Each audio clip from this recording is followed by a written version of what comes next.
Okay, so today we're going to talk about the oil filters that are used on a lot of Ford products. So the FL-820S is the Motorcraft part number. These are used on the Ford Triton V8 gas line of engines, which includes the 4.6 and the 5.4 liter. It's also used on the 6.2 liter gas engine that was in the F-Series Super Duty trucks, and it's actually also used on the new 7.3 liter Godzilla gas engine. And I've been using these filters for quite a while now. I started using them on my 1999 F-250 with a 5.4 liter gas engine. Prior to the Motorcraft filters, I was using the Fram equivalent oil filters, and I stopped using the Fram because I had heard about the anti-drain back valve on those, which is made of a hard black rubber, and it's not very effective at keeping oil from draining back into the oil pan at night. So on cold days when you go to start the engine up, I was getting, a rapping noise from the cam phasers.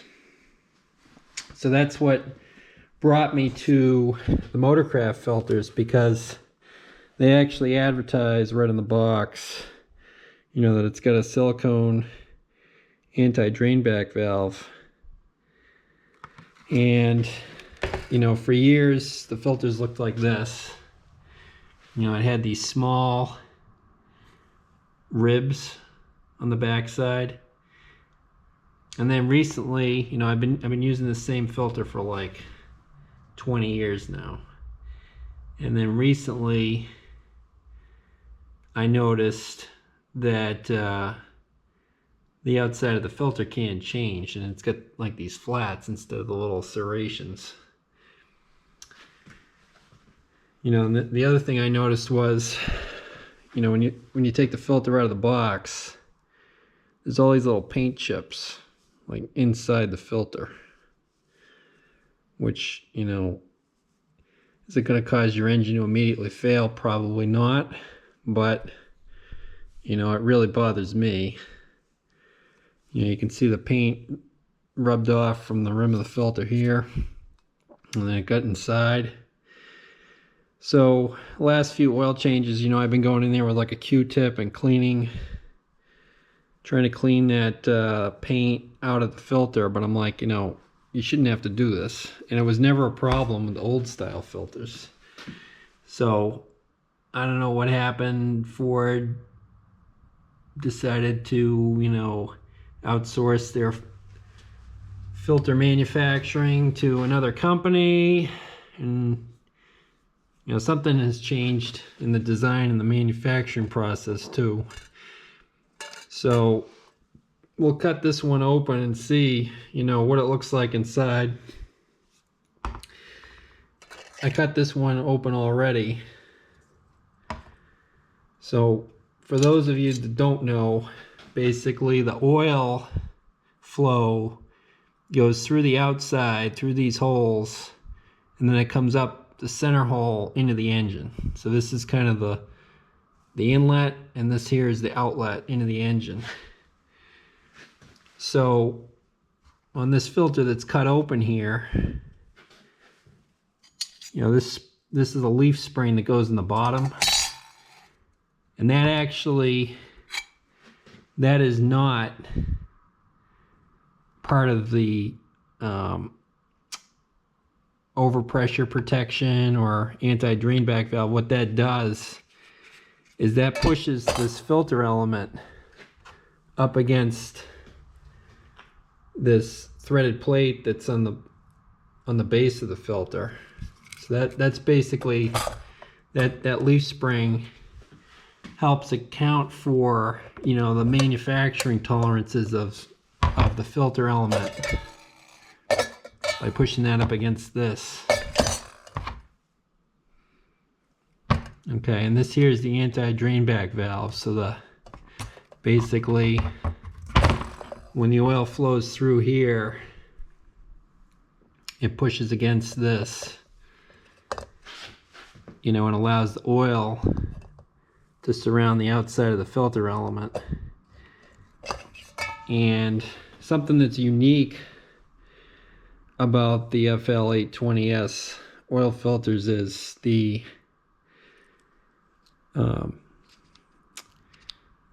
there's a overpressurization valve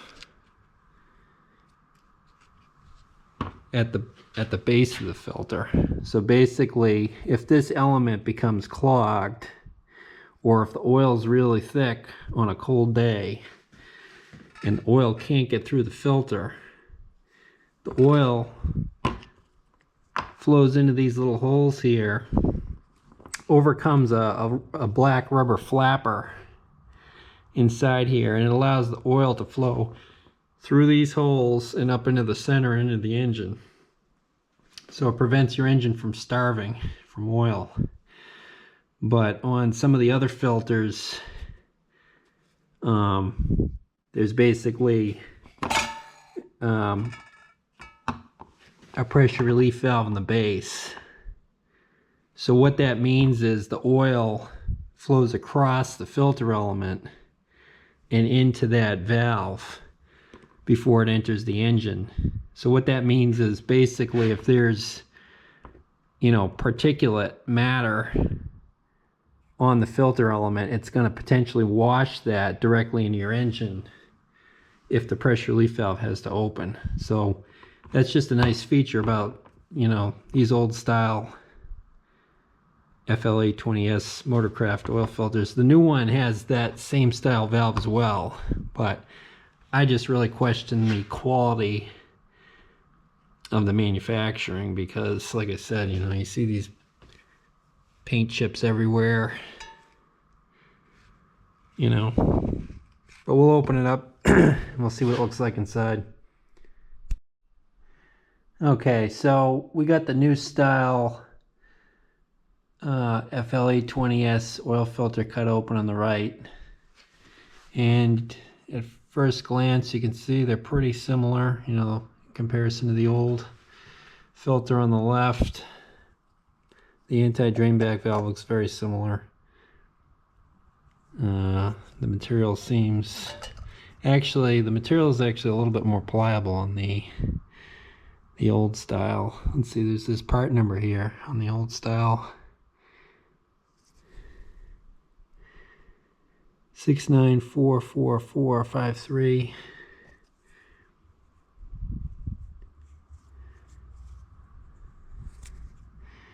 The new one is U694453, so I don't know. It does feel a little stiffer. It's not as flexible as the old style. Okay, let me open it up.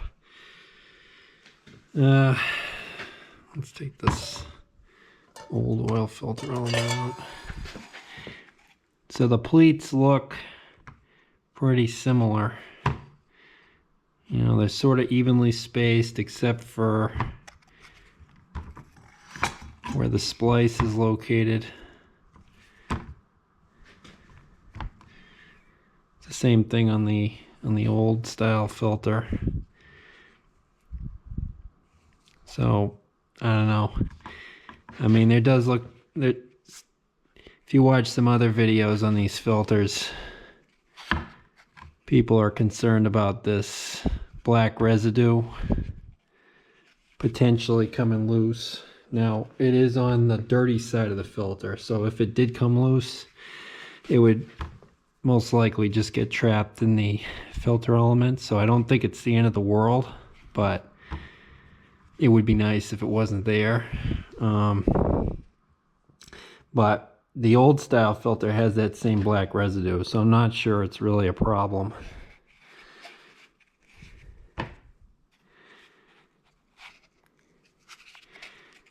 You know, and I'm not gonna I'm not gonna get into the details of the filter element and how many pleats there are. I mean, realistically, from a user standpoint, if your engine is in relatively good shape and you're doing oil changes every 5,000 miles, you're not going to clog this filter up. If your filter gets full of metal particles, you know, and you're relying on more pleats, then you probably have some major problems with your engine. I'm mostly concerned, you know, kind of fanatical about engine maintenance, and I just want the best filter I can get for the engine. And like I said, the main reason why I use these Motorcraft filters was for this silicone anti-drain back valve. So when I start up on a cold winter morning, you know, I'm not starving the top of the engine with oil, from oil.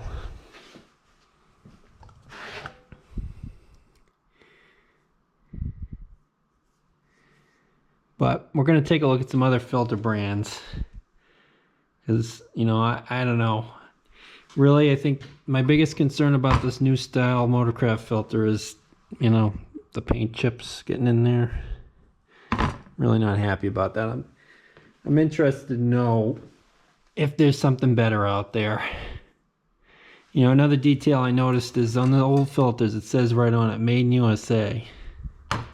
The new filters do not say made in USA on them. It says printed in USA. So the label's made in USA. It doesn't say if the filter's made in USA. But I'm guessing if it was made in the USA, it would say made in USA.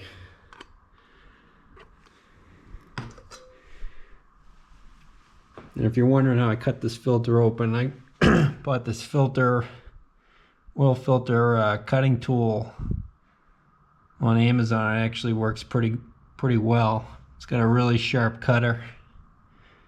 You just make like 4 or 5 revolutions on the filter and cuts it right open. I was actually surprised how well it works. Alright, so I'm going to open up a couple other filters. We're going to take a look at them. Trying to figure out which filter is the best filter for these Ford engines. Okay, so after doing some research on possible alternatives to the Motorcraft FL-820S filters, I kind of narrowed it down to these 3. So a bunch of people have been speaking very highly of the Purolator Boss, and there are some rumors that Purolator made the original FL-820S Motorcraft filters. And I actually remember when I first started using those back in the early 2000s on my 1999 F-250, I bought a Purolator from Rock Auto just to kind of compare it to the Motorcraft, and I remember they were nearly identical. It had that very distinctive outer shell with the fine serrations instead of the flats that you see on most other brand oil filters. So it'll be interesting to see, you know, what the new Purolator Boss looks like. We're also going to look at this Wix 51372. It says made in USA on it. The Purolator also says, well, it says an American brand, so it actually doesn't say made in USA. And we're also going to look at this Bosch 3410. Now those, everybody was saying those were made in the USA, but this one here actually says made in Mexico. So we'll see what they look like. Okay, so the first up is this Purolator Boss, part number PBL 24651. Okay, it says made in USA, so I guess that's kind of a good sign. But something I noticed was there's something obviously loose inside. So, you know, that's not a very good sign. You look at the end plate and there's no paint or metal particles, which is a good sign. That was my kind of my beef about the Motorcraft. And there's also more threads in the end plate where it threads onto the engine, which is nice. But like I said, it doesn't do you much good if filter's already coming apart. So I'm reaching in through the outlet hole, and you can move the filter element around inside the filter. So I'm already going to cross this one off the list. I'm probably not even going to open it up. I also noticed in the bottom it says nothing gets by us.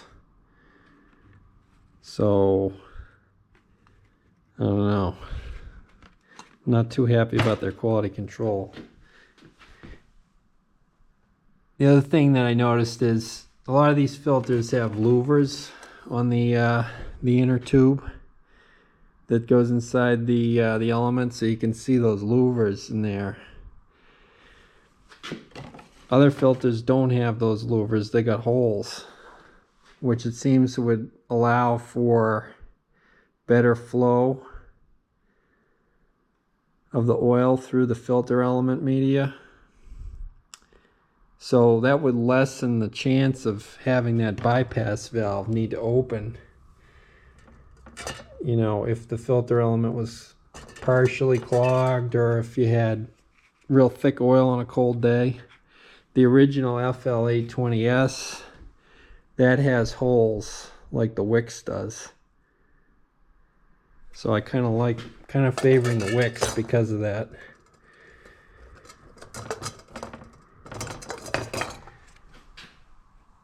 Now the newer FL-820S, that one, that has the louvers like the Purolator, the new Purolator Boss.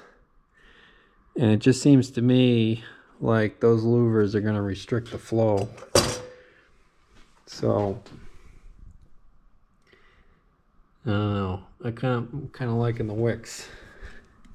The thing about the Wix, the only thing I dislike about the Wix is it has the relief valve in the bottom. You know, and we, like I discussed earlier, you know, the Motorcrafts, they have the bypass valve up in the top, so that way if you have to bypass it, the oil isn't flowing across the dirty element and up through the bottom to get through that bypass pressure relief valve on a cold day.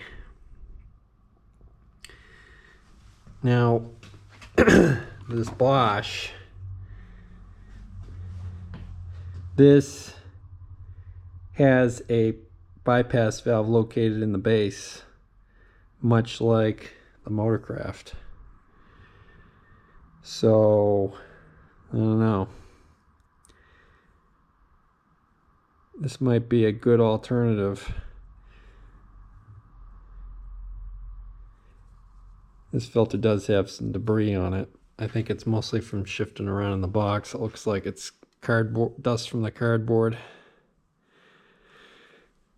But you can see it's got a louvered tube, a louvered metal tube inside the filter element.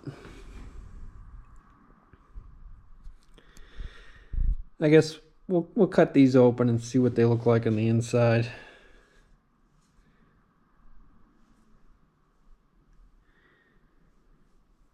Bring it back when I get them cut open. Okay, so I got the Wix 51372 and the Bosch 3410 oil filters cut open. The first thing I noticed was immediately when I cut through the can on the Wix filter is that it popped open like ½ an inch. So that's something that didn't happen on any of these other filters, and it's because they got a nice strong preload with this spring on the bottom. And basically that's creating a seal between this anti-drain back flapper and the base plate that screws onto the engine. So, you know, obviously that was lacking on the Purolator Boss filter because the element's loose in there. Now this Bosch filter, when I cracked that open, there's not much preload at all. It didn't really separate.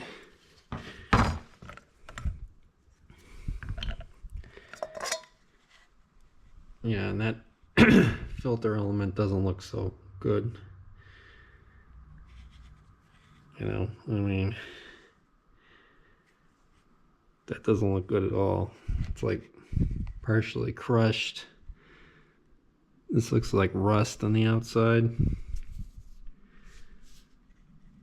Oh, doesn't look very good. See, these are those louvers I was talking about before. I mean, some of them are like hardly open. I don't see how that would allow proper oil flow at all. That doesn't look good. See this, instead of having the coil spring like the wicks, it's got that leaf spring in the bottom, just like the Motorcraft filters.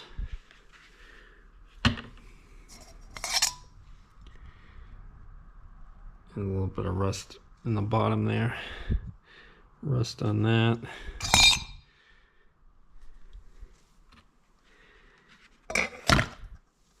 This is the anti-drain back valve.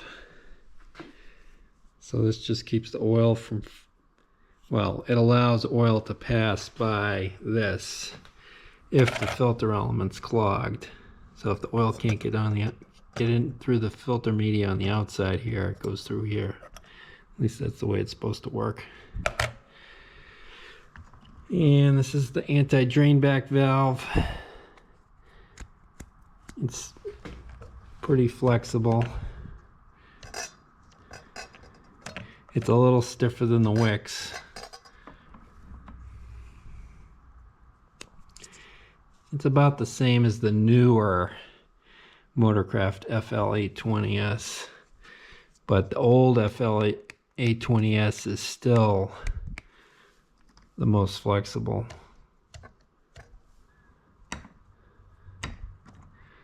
mean, there's only a slight difference between the new one and the old one. And I would say the wicks is about the same. The wicks is about the same as the new Motorcraft. And that's interesting. The wicks anti-drain back valves made by Parker.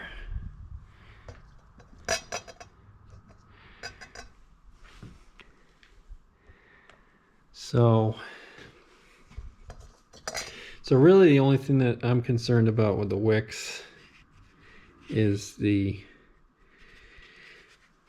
bypass valve is in the base of the filter. So if you start it up when it's cold, the oil's going to flow, you know, across the media, which potentially is dirty, and some of that debris could get washed up through the bypass valve that's in the base. That's what that little dot is. And up into the engine. But something to consider is, you know, you got the nice big holes in that center tube. So the likelihood of getting into a bypass condition where the oil needs to open up that bypass valve is probably lower with this filter.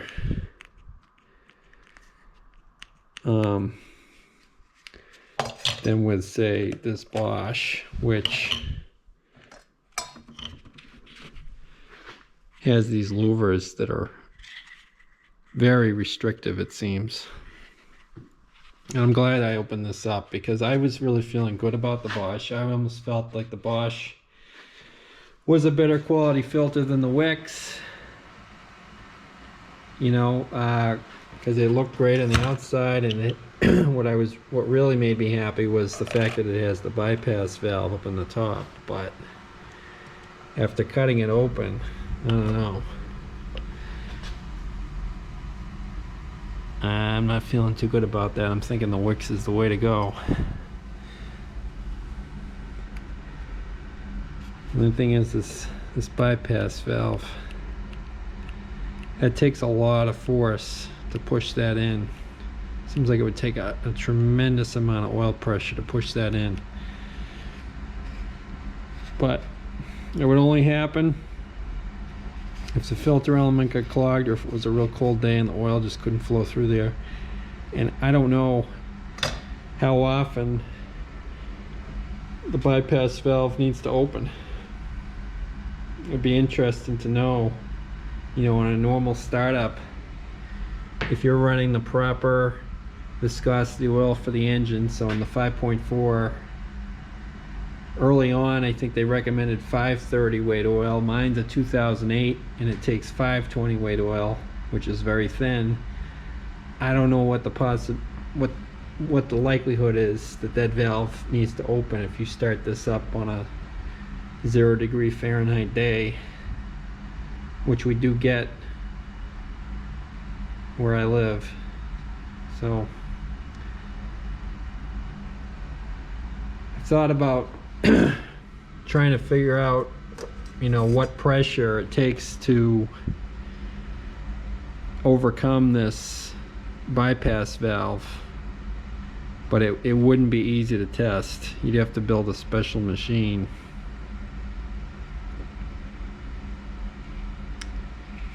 And there's really no way to detect whether it's opening.